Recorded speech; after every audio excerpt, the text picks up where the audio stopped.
Totoo lang, kasi iba-iba yung nararamdaman bilang nanay. Iba kasi syempre, iba yung tatay eh. Kapag yung tatay umalis at nag-ibang bansa, okay lang, kasi susuporta sa pamilya. Pero pag yung nanay yung umalis, durog na durog yung puso mo eh. Alam mo yung pakiramdam na sasakay ka pa lang ng aeroplano, gusto mo nang bumaba. Yung gano'n, tapos araw-araw kang iiyak. Tapos bago ka recover, matagal. Yes. Matagal, kasi 3 yung naiwan ko eh. Homesick. Oo.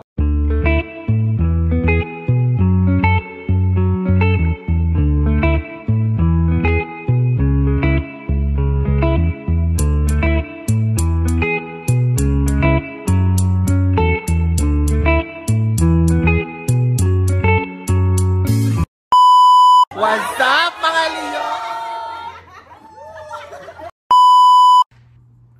Hi everyone, it's me again, Awi, and welcome back to our channel. For today's video, it's gonna be a good day. It's Sunday. So meron ulit tayong topic ngayon about usapang OFW. So, huwag na natin patagalin. Please welcome, ang i-interviewin natin for today is Miss Enely. Finally, Enely. Hello! Parang bait naman ni Enely. So, first time ko wala namang formal-formalan dito. So, ano na lang tayo. Ganyan. Yan. How are you, Enely? Ayos naman. Hindi ako sanay. Parang bait-bait ni Enely. So, ayun, Enely. Tanong ko lang, how long ka na in the island? 6 years na ako dito sa Cayman Island.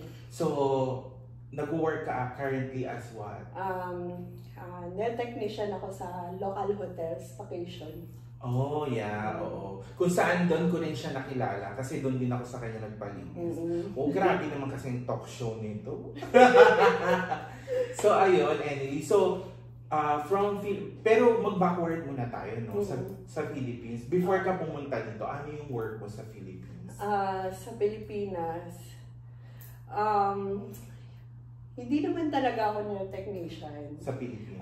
Sa Pilipinas, nagtrabaho ako sa SM ng sales lady ng 5 years. Wow! Tapos, syempre, tumatagal, hindi naman sapat yung kinikita sa pagiging sales lady lang sa SM. Tapos, 2 na yung anak ko noon. During that time? Okay. Tapos, ang ginawa ko, nag-resign ako sa trabaho ko. Tapos, nagbahay-bahay lang ako. Parang naisip ko lang kasi mahilig ako, kikay ako. Tapos, nilinis ko lang yung mga kuko ko, ganyan-ganyan. Ibig sabihin sa Pilipinas, racket mo siya, ganyan. Hindi pa eh. Hindi ko pa siya racket. Okay. As in, parang dahil gusto ko lang para sa sarili ko. Okay. Tapos tinry ko na sa ibang tao. Tapos, parang na-enjoy mo na. Tapos nagustuhan ko na, nagbahay-bahay na ako. Tapos sabi ko, ay mas okay pala yung kita ng ganito. Ganito pala yung gusto kong trabaho. Tapos yun, nag-aral ako ng tawag dito. Kasi hindi naman kami mayaman eh. Alam mo, doon lang ako nag-aral doon sa barangay lang siya. Tapos may mga libreng pagupitan. Or may mga massage.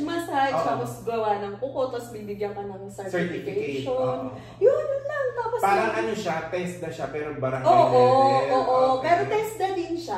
TESDA din siya. Kaya tapos yun, nahiligan ko na siya. Hanggang pumasok na ako sa spa. Tapos nagtrabaho na ako ng nail technician. Tapos parang hindi pa ako nasayahan. Okay. Yung nanay ko kasi, na-stroke yung nanay ko. Okay. Tapos hindi naman talaga kasi kami, hindi namin kaya magpa-therapy. Okay. Tapos gusto kong madagdagan yung experience ko, hindi lang magawa ng kuko. Gusto ko din mag-massage. Tapos yun, nag-aral ako ng TESDA.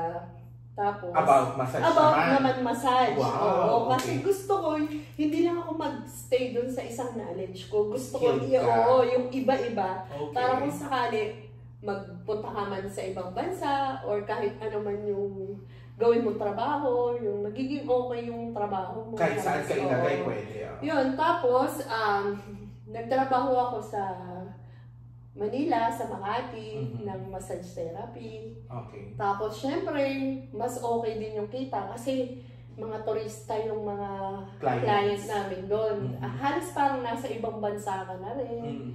Pero kulang eh. Iba Hindi pa pa rin yung kita sa ibang bansa kaysa sa Pilipinas. Kasi nga may dalawa ka na. Oo, dalawa na.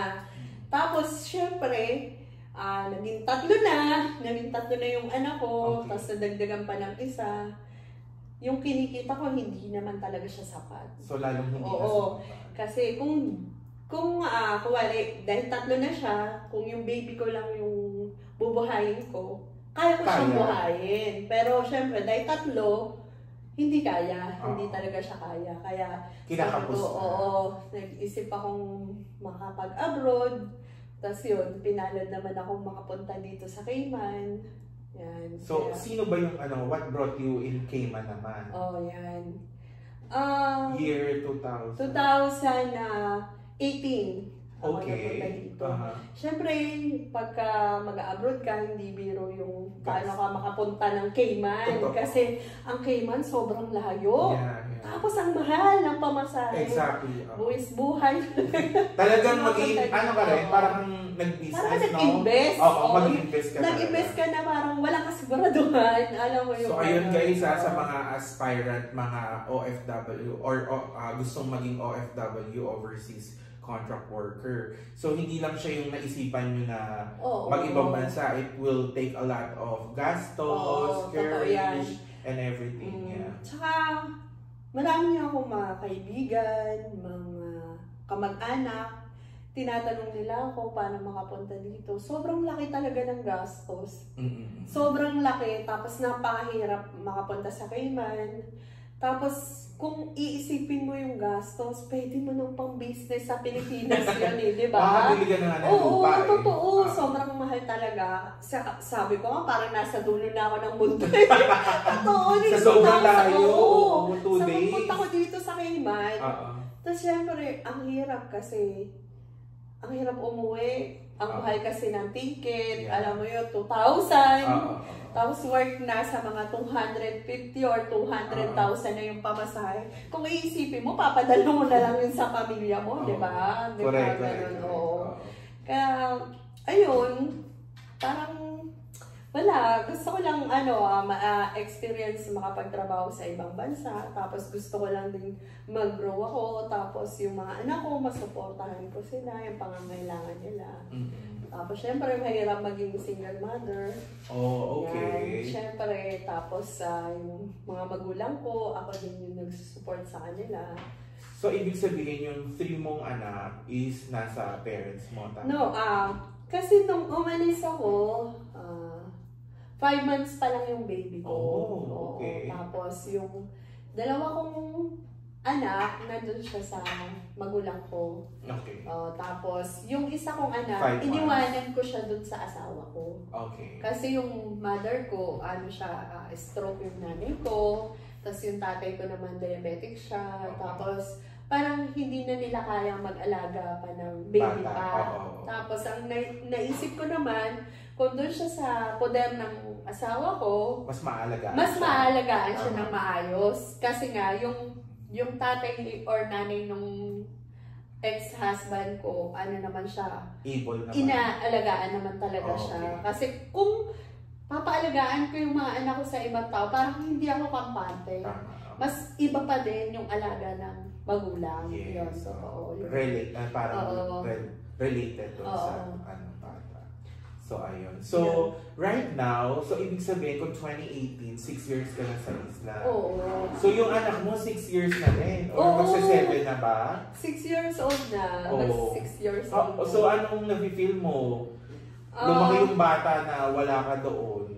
Totoo lang. Kasi iba-iba yung nararamdaman bilang nanay. Iba kasi syempre, iba yung tatay eh. Kapag yung tatay umalis sa nag-ibang bansa, okay lang. Kasi susuporta sa pamilya. Pero pag yung nanay yung umalis, durog na durog yung puso mo eh. Alam mo yung pakiramdam na sasakay ka pa lang ng aeroplano, gusto mo nang bumaba. Yung gano'n. Tapos araw-araw kang iiyak. Tapos bago ka recover, matagal. Yes. Matagal kasi 3 yung naiwan ko eh. Homesick. Oo, kasi isang 5 months, isang 4 years old, tsaka isang 6 years old. Lahat baby pa. Kaya sobrang hirap sa akin nung iniwanan ko yung mga anak ko. Tapos pagdating ko sa Cayman, syempre, eto na. Pagpunta ko ng Cayman, syempre, mahilig ako mag-island tour eh. Gusto ko talaga ng island. Kaya ako napunta sa Cayman kasi gusto ko talaga ng isla. Pero wait, dati ba alam mo na yung Cayman? No, hindi ko siya Kasi alam. ako hindi ko personally, hindi ko rin siya alam. Hindi ko siya alam. Yung Cayman, nalaman ko yan sa mga hipag ko dun sa in-laws, really? Okay. Yung ex-husband ko na family niya, yung nagdala Andito? sa akin. Oh, wow. Okay. Sila yung nagdala sa akin dito. Okay. Tapos yun, unang trabaho ko dito, hindi naman agad nail tech agad ako eh. Hindi ko agad nakuha yung gusto kong posisyon eh. Na work. Na trabaho. Nagpunta ko dito, domestic helper. Okay. Nanny, like ganyan. Tapos, syempre, sa East End ako eh. Nasa dulo ako ng Cayman. Oo. Tapos, pagdating ko, on-off yung trabaho ko. Hindi siya everyday. Okay. Syempre, pagka hindi parang may schedule lang. Oo, kasi kinuha lang ako para maglinis lang ng bahay. Okay. Tapos, minsan titingnan-tingnan lang yung bata. Pero hindi na siya bata, malaki na siya eh. Tapos, yung pasok ko, 3 days, 4 days lang. So, hindi rin sasapat. Oo. Tapos ngayon, syempre, umuupa ka. Tapos yung cost of living dito, yung 2018, hindi pa siya ganun kamahal. Okay. Oo. Kaya-kaya pa. Totoo lang kasi yung sahod ko noon, mababa lang talaga eh. Hindi talaga kaya. Hindi talaga kaya. Tapos, nagpaalam ako dun sa employer ko na hindi na ako magre-renew ng working permit ko kasi hindi sapat yung kinikita ko kasi kailangan ko magbayad ng bahay, bumili ng pagkain, mag-send ng pera sa pamilya ko. Ngayon, nagpunta ako dito sa town. Yan. Kasi yun yung skill ko yung gusto kong makuha eh. Siyempre, yung mga panahon pa nun, wala naman ako sasakyan. So, biyahe-biyahe. Lakad lang ako. Wow. As in, naglakad ako. Mula. Dito pala sa isla, di ba? Common dito yung naglalakad kasi pag wala ka pa talagang sasakyan dito is either magbabas ka, yung itsura niya is parang van, and then, or maglalakad ka. Ako naranasan ko rin maglakad dito, no? Kasi kung sa tingin mo, di ba? Kung sa tingin mo, pumunta ka sa isang salon, mag-a-apply ka, sasakay ka ng $2. Tapos lipat ka na naman sa isa, sasakay ka na naman another $2. Eh syempre wala naman akong trabaho. Para makatipid ako, mula town hanggang West Bay Road, nilakad ko. Oh, wow! Oo, ganyan. Grabe ang hardship talaga ng isang Emily. At eto mo, kasi nung nagpunta ako dito na sa town, nag-apply ako as a nail-tech. Siyempre, pumasok ako sa isang malaking spa. Tapos pagdating ko doon, in-interview agad ako. Siyempre, kabado ako. First time ko eh. Tapos siyempre, foreign pa yung mag-interview sa'yo. Tapos sabi ko ganyan, 2 years na akong nail-tech sa Pilipinas. Almost 3 years na akong massage therapy. Ganyan-ganyan. Tapos, ngayon, nung tinry ako na gumawa ng kuko, tinanong agad ako kung marunong ako mag-acrylic. Eh, 2018, wala pang acrylic sa Pilipinas. Meron pa lang tayo ng gel polish. Gel. Yung kinakabahan ako, hawak ko yung drill. Natatakot ako kasi nga, hindi ako confident na gamitin yung drill na ginagamit talaga sa mga fake nail noong panahon na yun.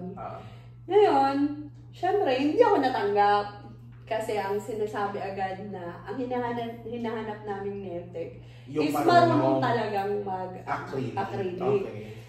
Di, syempre... Explain natin yung acrylic kasi may gel, di ba? Oo. Ngayon kasi, alam mo, viral na yan sa Pilipinas. Yung mga fake nails, yung mga soft gel, o kaya yung mga, kung gusto nyo magpa-extension, yung mga nail art, yung mga pegging kuko, yan na. Yun yung dinidikit. Dinidikit siya. Hindi naman siya dinidikit. Talagang binibuild siya. Binibuild mo siya na maging kuko, peking kuko, gano'n. Tapos yun, nagsabi ako dun sa dati kong employer na baka pwede niya akong tulungan mag-apply sa salon. Kasi nga, hindi ako matanggap dahil hindi nga ako marunong mag-acrylic. Ngayon, yung salon na nagpapasalamat ako doon sa unang salon na tumanggap sa akin na yun. Kasi Nahasa ka doon. hindi lang ako basta nahasa. Grabe yung paghihirap ko, grabe yung naranasan ko lahat. Kasi nagtatrabaho ako sa spa, share permit pa ako as a domestic helper. Okay. Tapos, ang trabaho ko, maglilinis ng bahay ng amo ko, maglilinis din ako ng salon. Yeah. Tapos, magtatrabaho pa ako as a nete. Tsaka massage therapy. Di syempre, ang hirap. Tapos yung panahon na yun, ang sahod ko lang 1,000. 1,000 CI, tapos 12 hours ako nagtatrabaho. Talagang titiisin mo? Oo, kasi ang katwiran ko, ang hirap sa isla nang walang trabaho. Yeah. Tapos syempre, wala pa akong kaibigan noon. Ang rent ko sa bahay, 600. Ako lang mag-isa. Grabe. Oo. Eh kung 1,000 na masahod ko, 600 ang bahay ko. Tapos kakain ako ng 200 o minsan 100 lang. Paano pa ipapadala mo? Ano mapapadala sa pamilya ko? Kaya akala talaga nila ang dali lang maging OFW. Pagdating dito, ang hirap talaga. Grabe yung struggle. Grabe kasi dumating sa point na 2018 ako dumating, 2019 nag-struggle talaga ako na makahanap ng trabaho. Nung nakakita ko ng trabaho, syempre yung mga amo, dahil bago ka sa isla, wala kang alam. Iba yung pakitungo. Oo, iba yung hirap at pagod, pero tinis ko kasi katwiran ko may 3 kong anak. At ang hirap sa isla ng walang trabaho. Okay. Tapos, nagtrabaho ako doon, sobrang tagal, siguro almost 2 years and a half. Ang nangyari sa akin, 2019, pumayat ako, sobrang payat ko. Tapos lahat ng mga nakakilala na sa akin, nakita ko sobrang payat ko. Tapos, nagkasakit ako. Nagkasakit ako ng kidney stone. Okay. Tapos yung nagkasakit ako, na-hospital ako. Dito yan? Dito sa Cayman. Okay. Na-hospital ako, naranasan ko na ako lang mag-isa sa hospital. Okay. Tapos naoperahan ako. Nung naoperahan ako, dito kasi pag naoperahan ka, ngayon ka rin uuwi eh. Inoperahan ako ng 1:00 ng madaling araw. Tapos 2:00, pinauwi na ako. Walang taxi nun, be. Wala rin ako sasakyan. Walang bus. Oo, ang hirap. Paano ako uuwi? Wala naman akong mga kaibigan pa. Be, 2:00 na madaling araw mula dun sa hospital, pauwi dun sa bahay ko, naglakad ako. Bagong opera ako, be. Grabe, no? Diba? Talagang susuungin mo. Oo. At saka yung panahon na yun, nakiusap ako sa amo ko na baka pwede akong pahiramin ng pampagamot. Kailangan ko kasi magpa-opera. Sabi ng amo ko, no work, no pay. Ganun kahirap. Parang ngayon, business. oo. Kasi natatakot sila dahil may sakit ka. Hindi ka na hindi ka na fit to work na ganyan. Pero, ginawa ko, nagpagamot ako kasi lang naman, kidney stone lang siya. Mabilis naman siyang tanggalin, nililaser lang siya. Tapos okay ka na. Tapos, after 3 days, kailangan ko nang pumasok. Kasi kailangan ko nang kumita ng pera. Kasi umaandar yung bahay. Oo, tapos yung hospital kasi dito, pwede umutang, be. Umutang ka lang, tapos magsasign ka lang doon, tapos every month babayaran mo yung hospital. Yes. Kaya yun ang kagandaan. Tapos may insurance kasi tayo dito. Yes. Oo, yung insurance. Dito kasi parang yung insurance kasi dito sa Cayman, compulsory talaga na dapat, kung working ka, dapat may insurance. Kailangan may insurance kasi ka. protection mo din talaga siya. Talaga, oo. Malaking tulong yung meron kang insurance. Kasi pag nagpa-hospital ka dito, napakamahal talaga. Napakamahal. Sobrang mahal. Abutin ka ng konting kibot, million na talaga. Oo. Tapos alam mo ba, ang binayaran ko sa hospital noon, 3,000. CI, naman siya, partial ko siya binayaran. Pero 80% cover yun. Ay, wow. 20% lang yung 3,000. Imagine mo yung 80% na babayaran ko kung wala akong insurance. Kung wala kang insurance, Oo, kaya sobrang grateful ka pa rin. Nagpasalamat ako kasi iniisip ko noon, kung uuwi ako ng Pilipinas, mamamasali pa ako ng 2,000. Tapos kung doon ako magpapagamot, matitenga ka rin ng baka hindi na ako makabalik. Hindi na ako makakabalik noon. Kasi hindi na ako kukunin ng amo ko noon eh. Kaya ang iniisip ko talaga, dito ako magpagamot. Tapos 3 days pumasok na ako, para wala nangyari. Kahit may ininda kang sakit, hindi ka pwedeng magreklamo eh. trabaho ka talaga ng trabaho. Grabe yun talaga yung hardship ng mga... Struggle. Oo. Tapos hindi lang yan. Talagang sinusubo ka lagi ni Lord eh. Naka-pandemic naman. Yes, Oo. 2020. Oo. 2020 pandemic naman. Tapos yung salon namin, nagsara.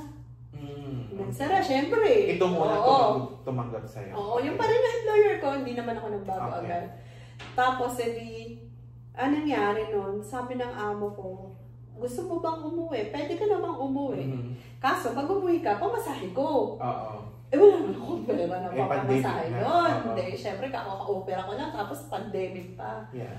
Syempre, ang hirap eh. Saan ako kukuha ng pera? Saan ako kukuha talaga ng pera? Ang hirap. Tapos, wala kang kamag-anak, wala kang kakilala, wala kang malapitan. True. Oo, sobrang hirap ng dinanas ko nun. Sabi ko, hindi ako uwi. Laban. Oo, kasi kung umuwi ako ng Pinas, wala naman din akong trabaho doon. Oo. Kasama ang pamilya ko, pero wala naman akong pera. Oo. Anong bubuhay ko sa mga pamilya ko? Naging wise ka lang. Kung nandito ako, makakagawa ako ng paraan. Tama. Oo. Di lahat ng paraan, sinubo ko talaga. Oo, lahat. Lahat. Alam mo ba yung kahit damit mong sinuot, ibebenta mo na lahat para lang makasurvive ka sa Cayman. Grabe. Or, nakikitira ako sa mga kaibigan ko. Oo. Para lang maka-escape. Para lang ako makasurvive. Kasi may mga kaibigan ako, naging kaibigan ko na dahil nga nagtatrabaho na ako sa salon, medyo matagal na ako ng konti, marami nang nakakilala sa akin. Tapos yun, may mga kaibigan na din tumutulong sa akin na, pag kailangan ko ng tulong, nangyari sa akin noon, syempre wala akong pambayad ng upa. Sabi ko, ano ba, uuwi na ba ako ng Pinas? Sabi ko, Lord, ikaw gumawa ng paraan ko para makasurvive ako. Inutusan mo pa si Lord? Hindi. Kasi kapag hindi ka lang dapat humihiling sa Kanya, dapat nagpapasalamat ka. Yes. Oo, pero syempre, dahil trial na mo yung mga pagsubok eh. Kaya lagi ka lang talaga sa Kanya hihingi. Tapos, yun, nakikitira ako, kahit kanino lang. Oo, wala akong pakialam. Para makalibre ka ng renta? Oo, wala akong pakialam, kahit anong for how long yan? 3 months. Oh. Kasi 3 months yung sanitize na bawal ka muna magtrabaho. Okay. Tapos kailangan mong magpunta ng ospital para magpa-test o kung COVID-free ka or wala kang sakit, ganyan-ganyan. Tapos, anong nangyari kasi noon, dahil nandito kami sa West Bay Road, nagsarado yung spa namin. Hindi yun na nga. Siyempre, 3 months akong walang tenga, tapos nakikitira lang yung pani-kaninong kaibigan para makasurvive sa Cayman. Struggle na naman. Yung salon namin nagsara. Kasi nga katabi namin yung hospital na Integra. Ngayon sinabi, hindi na pwede yung salon doon. Malapit, okay. Kasi nga, yun daw, syempre, kailangan nila ng kalinisan, saka yung usok na blower na galing sa nakukuha din doon sa ospital. Tapos, nagsara. As in, totally sara na. Iyak na ako. Kasi, sabi ko dun sa amo ko, Ma'am, wag mong cancelin yung permit ko. Kasi ayoko talagang umuwi. Gagawin ko kahit anong trabaho.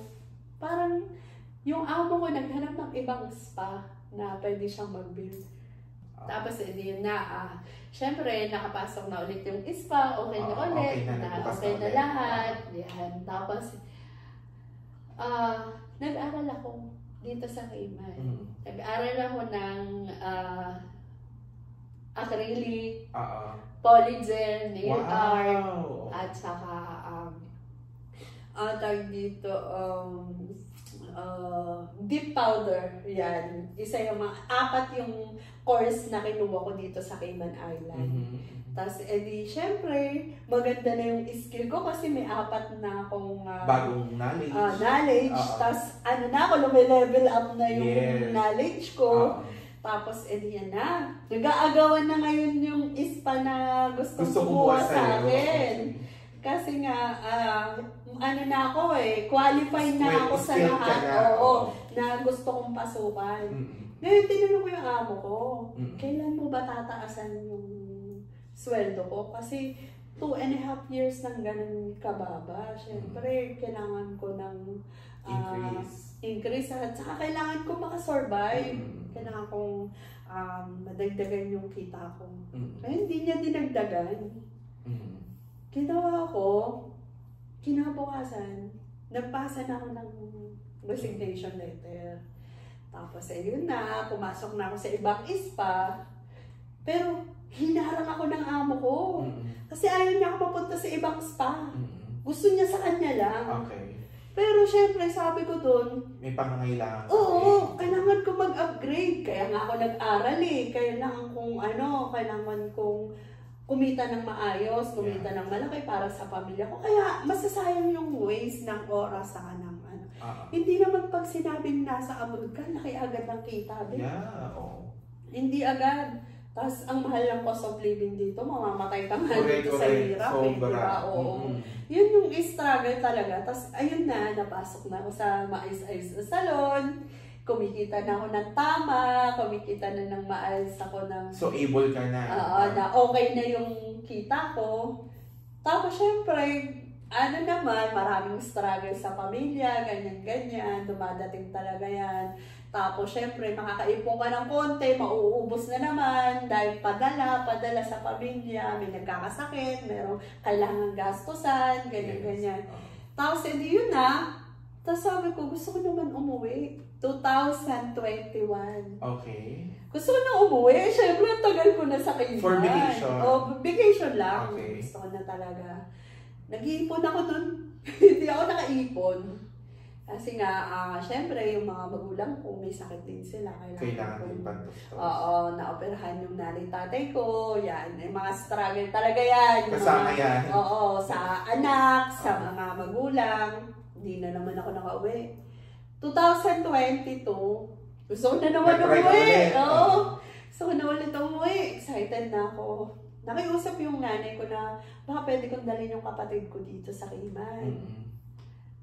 Sabi ko, oo nga, bakit hindi? Kasi syempre, isa lang naman yung kapatid ko na kapatid ko sa magulang ko. Ginawa ko, dinala ko yung kapatid ko dito. Andito siya ngayon? Oo, nandito na siya ngayon. Wow. Pero hindi din ganun kadali. Nagka-utang-utang ako, nagka-hirap-hirap ako. Parang yung dati, sa'yo. Nagbalik na naman ako sa struggle ng unang dating ko dito sa Cayman. Ganun ka, baon-baon na naman. Hindi ka na naman nakauwi. So, talagang pag tinatry mong umuwi, may mga Pero napansin ko lang sa'yo, masipag ka in a way na willing kang i-upgrade yung life mo. So, mag-i-invest ka sa sarili mo, sa skills mo, which is a good, rin. Sa mga gustong nag-iisip na mag-abroad, ganyan, hindi yung maisipan lang na ay, gusto kong magpunta ng ibang bansa, ganyan. Siyempre, dapat geared ka rin na may talent ka rin. Totoo. Di ba? Siyempre, una yung ipapayo ko dun sa mga gustong mag-abroad na kagaya kong single mother. With 3 children. Na 3 yung anak. Tapos, ang mapapayo ko, pag nag-abroad kayo, yung focus ng isip nyo para sa mga anak nyo. Sa family. Sa family nyo. Kasi, yung isip ko nung nagpunta ako dito, sabi ko, gusto kong makaipon. Kasi, gusto kong bigyan ng mga anak ko ng magandang kinabukasan. Tapos, syempre, hindi ko binalak talagang umuwi. Bakit? Kasi pag umuwi ka, 200,000. Yung 200,000 kaya mo lang bumili ng lupa sa Pilipinas. Parang pamasahe pa lang yun. Oo, pamasahe lang yun. Tapos bibigyan ka lang ng 15 days. Tapos 4 days na yung biyahe mo. 11 days ka na lang. Siyempre, pag umuwi ka ng Pilipinas, magpapamudmud ka rin doon.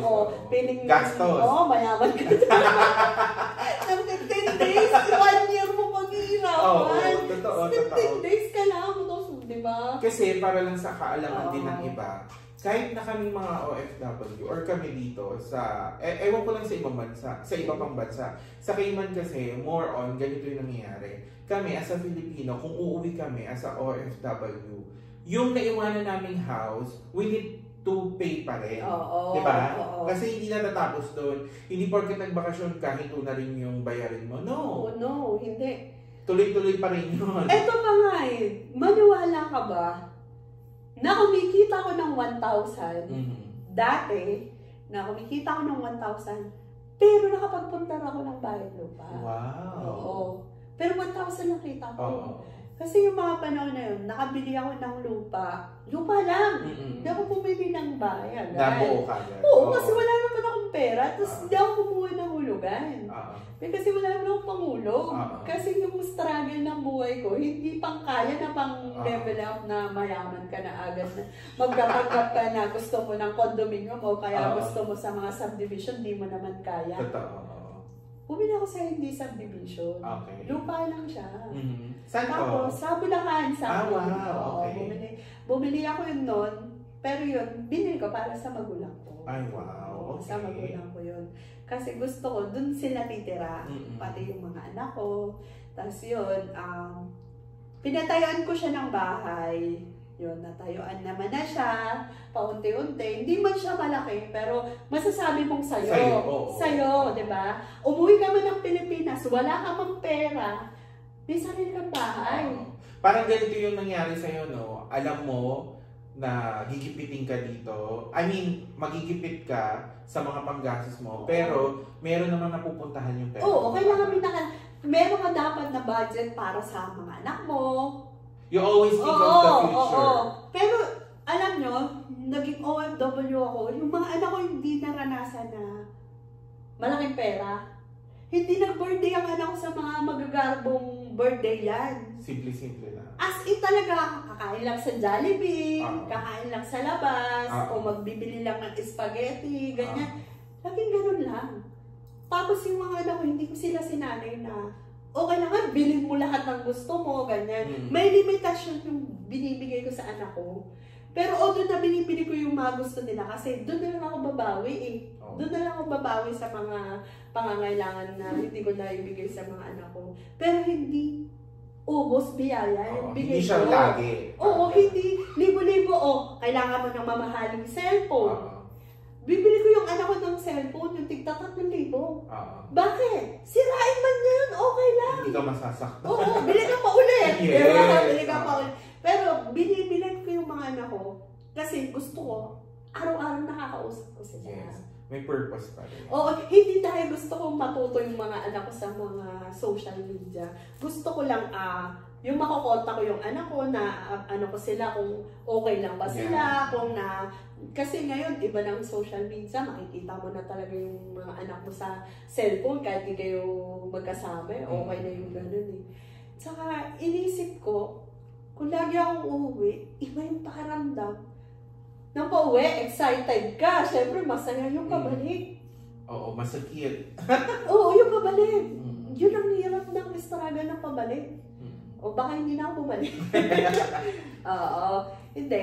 Ang plano ko kasi talaga is tapusin na yung 9 years ko dito sa Cayman Island. Tapos yun, magpaplano na ako sa future ng mga anak ko. Magtatayo ako ng salon sa Pilipinas. Di man siya ganun malaki. At least may pinagkukuha na ng income. Tapos magtatayo ko ng maliit na apartment. Para kung sakali meron akong kitain doon sa apartment ko, pantos-tos ko doon sa 3 anak ko or doon sa magulang ko. Ganyan. Hindi na ako maghihirap. Sinecure ko na yung sarili ko at saka yung future ng mga anak ko. Na maubusan man ako ng pera pag uwi ko, at least may bahay na kami. Yes, hindi kayo makukupahan. Hindi kami mangungupahan, hindi kami makikitira kahit kaninong tao na makikiusap kami na baka pwede dyan muna kami. O kaya hindi kami uupa na pag wala na kami pang-upa, papalayasin na kami, di ba? Kasi kung may ganun ka, mabubuhay mo na sila. At saka yung skill ko, sa Pilipinas talaga ano yan. Saka tingin ko naman sa'yo, mapamaraan ka, maabilidad ka. So, hindi ka, magagawan mo na at magagawan mo ng paraan yung mga bagay-bagay. So, pero alam mo, maniniwala ka ba? Hindi ako matalino. Bobo talaga ako. Hindi ako matalino. hindi ako magaling mag-English. Pero madiskarte ako sa buhay. Yes. Iba pa rin talaga yung diskarte. Yes. Oo. At saka ang panghugutan mo talaga is yung mga anak mo. Yung family. Yung family mo talaga, doon ka kukuha ng lakas, Yes. doon ka kukuha ng ng inspiration, inspirasyon, para, motivation. Pero hindi ko pinangarap sa buhay ko na makapag-abroad ako. Hindi talaga. Pero iba talaga yung kita sa ibang bansa. Saka yun nga, sa lahat ng mga gustong magpunta dito sa Cayman Island, siguraduhin nyo lang na pagpunta nyo dito is may maayos na agad kayong trabaho para hindi kayo maging struggle ang buhay nyo dito. Alamin nyo muna yung, baka mamaya operan ka ng 100,000 nga yung sahod mo, 60,000 naman yung upa ng bahay mo. Yes. At saka 20,000 yung pagkain mo, di 20,000 na lang yung matitira sa'yo. Eh, ba't ka pa mag-abroad, di ba? Correct. Oo, tapos yun nga, alam nyo kung bakit gusto ko din na, kaya ako nag-aral sa Cayman. Kasi pangarap ko, mauwi ng Pilipinas, makapagtayo ng salon, kukuhanin ko yung mga single mother na kagaya ko. Wow. Tapos ang gusto ko, ako mismo yung personal na magtuturo sa kanila. Kasi gusto ko, maging inspirasyon nila ako na huwag na mag-ibang bansa. Kung kaya naman, nakitain na sa Pilipinas. At saka yung mga naranasan ko ditong hirap, hindi ko paparanas doon sa mga magiging tauhan ko. O yung mga tao na tutulungan ko yun na gustong gumawa ng nails, kahit nasa bahay lang, yan. Kapag gusto nyo lang magpaturo sa akin, willing akong turuan kayo. Tapos yun naman mga gustong maging OFW, na kagaya ko din na nail technician o kaya massage therapy. Go lang kayo. Bakit ka mo? Yung kita sa ibang bansa, hindi ka gano'ng kita sa Pilipinas eh. At saka alam mo, ang hirap din kasi, kapag sa Pilipinas ka, kailangan may pinag-aralan ka. Madaming hininging mga Hindi, yung sahod. Okay. Kasi kung may pinag-aralan ka, malaki sahod mo. Sa Cayman hindi. Kahit katulong dito, pantay. Nakakabili ng iPhone. Totoo, di ba? Totoo. Asosyal pa nga ng mga tao dito eh. Oo, nakakapag-hotel, di ba? Yes. Katulad ngayon, nandito tayo sa Kipton!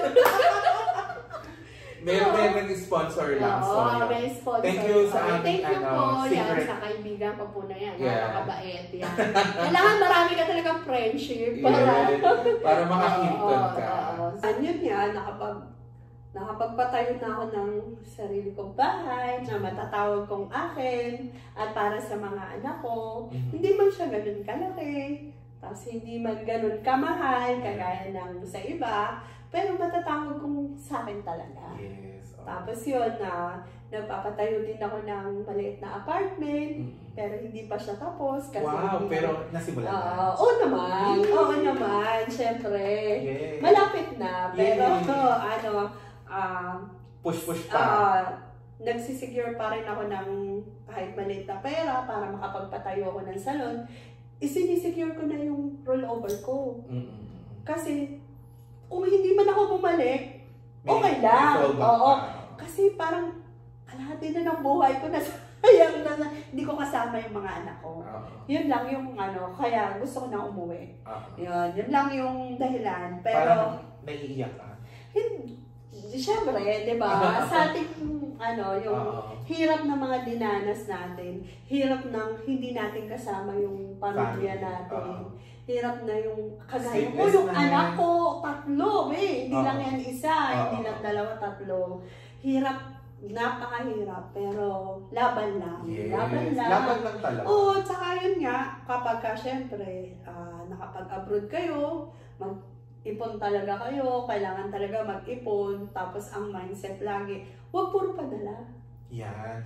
Huwag ubusin lahat yung pera na ipapadala mo kasi baka in the future, pag uwi mo, nga ka na. Which is, totoo itong nangyayari sa mga iba pang OFW.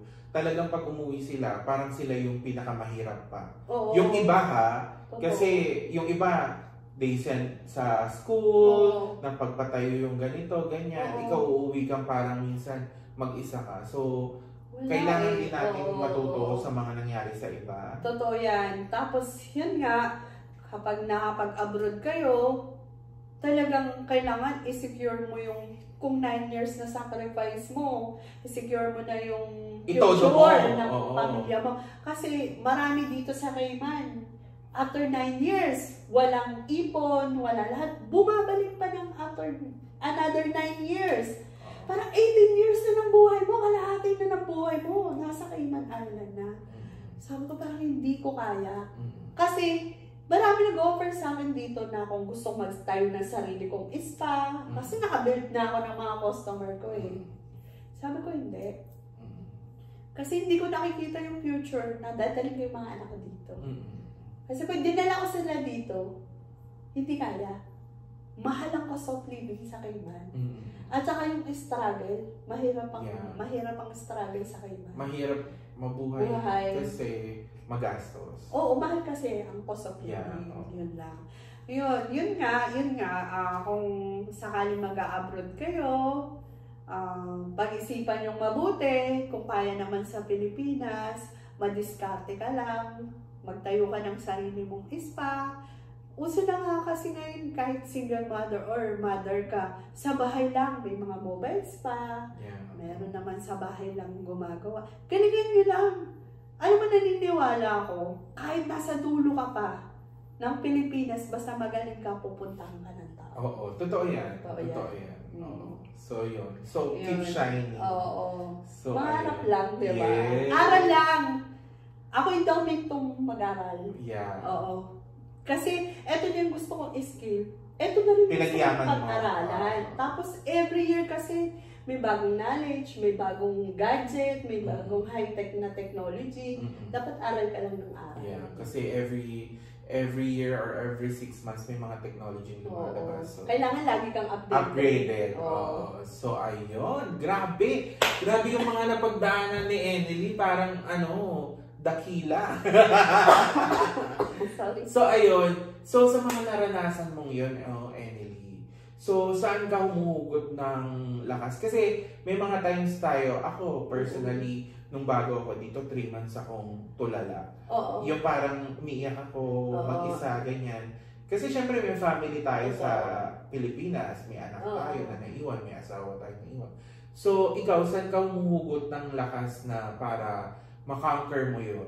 Kasi yung iba, di ba, kung mahina ka, napaghinaan ka ng loob, uuwi na talaga ako, di ba? Pero ikaw, 6 years ka na. Walang uwian. Walang uwian. Alam mo kung sino yung nagpapatibay talaga sa akin? Yung nanay ko. Yung nanay ko na handa na ako sumuko na uuwi na ako lagi. Yung nanay ko sinasabi, anak, wag. Anak, wag, kasi alam mo mahirap ang buhay sa Pilipinas. Hindi mo mabubuhay yung mga anak mo dito. Pag sinabi na ng nanay ko yun, hindi na ako uuwi. Yung nanay ko, kasi yung nanay ko talaga yung nagpapatibay sa akin. At saka, napakalaking utang na loob. Hindi lang utang na loob, pagpapasalamat sa magulang ko kasi sila nag-alaga ng mga anak ko. Yung hindi ko nasubaybayan yung mga anak ko, yung magulang ko yun nandyan. Diba? Lalo na yung tatay ko na yung nagpalaki dun sa pangalawa ko. Kasi baby talaga siya, hindi pa nila na iintindihan lahat. Umalis ako, babe, walang alam yung mga anak ko na hindi na pala kapapal na 6. Tapos ang hirap pa sa pakiramdam, dumating yung punto yung, eto talaga, dito ako naiiyak. Dumating sa punto yung anak ko, nag-birthday siya ng 7 years old. Sabi ko, anak, anong gusto mong regalo sa birthday mo? Sabi nung anak ko, Mama, umuwi ka lang. Kahit wala tayong pera, dito ka na lang sa Pilipinas. Di ba parang kinukurot yung dibdib mo na? Hindi, parang nilaras yung puso. Yung anak mo, hindi na ako humihingi ng kahit ano. Ang gusto na lang, makasama ka na lang. Tapos, lagi na ako sinasabihan na, Mama, kailan ka ba uuwi? Lagi man na lang sinasabi, uuwi ka, hindi ka naman umuwi. Oo, yung parang ganun, di ba? Hanggang sa nasanay na sila. Sabi nila, sige naman, pag sinasabi ko, anak, pag umuwi ako, wala ka ng wifi. Wala ka tayong pambayad ng kuryente. Tapos, syempre, pag wala na tayong pambayad, o ano na, paano na tayo? Sasabi, o sige ma, dyan ka na lang. Parang gano'n, di ba? Gagawin yung reverse psychology yung anak mo. Tapos tinatanong ako ng anak ko, o ano, mama ka na ka ba uwi? Anak, malapit na tayo yumaman. Tapos sasabihin niya, kailan yun? Sabi, malapit na tayo yumaman, pero na lang ang kulang. Di ba? Hindi, so lang naman yun. Grabe, napaka-inspiring ng buhay mo dito sa Cayman.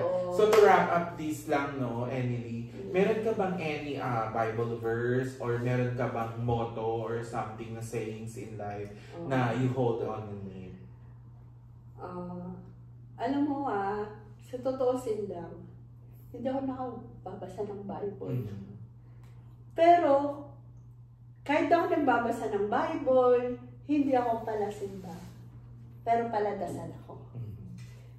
Hindi ako, hindi man ako laging present na pumupunta sa church or nagpupunta sa mga simbahan. Pero lagi ako nagdadasal. Pagising ko, pagtulog ko, kapag struggle ang buhay ko, nagpapasalamat ako, may mga magandang nangyari sa buhay ko. Lahat yan. Siguro, ang ano ko lang talaga is talagang daig talaga ng masikap. At saka, kailangan lang talaga is matatag ka, marunong ka sa buhay, yan.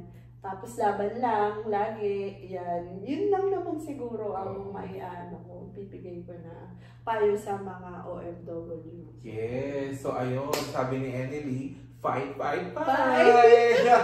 Thank you so much, Emily. Thank you so much. Grabe, very inspiring yung ano mo.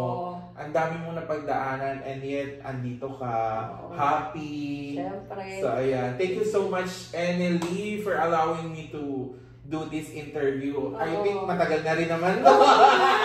Tagal na natin kung pinaplan, hindi tayo matuloy-tuloy. Pero siguro this is the day that the Lord has made. So, yun. Salamat din, ayan. At saka sa mga 13,000 kong followers, follow nyo din po siya. Ayan. Nga pala si Identity famous dito.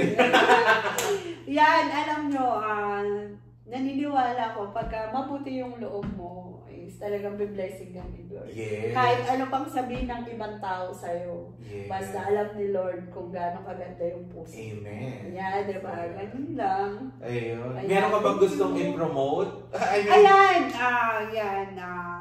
follow nyo lang po ako sa Facebook ko, Emily Soriano. Makikita nyo po doon na nagpo-post po ako ng mga news dito po sa Cayman Island.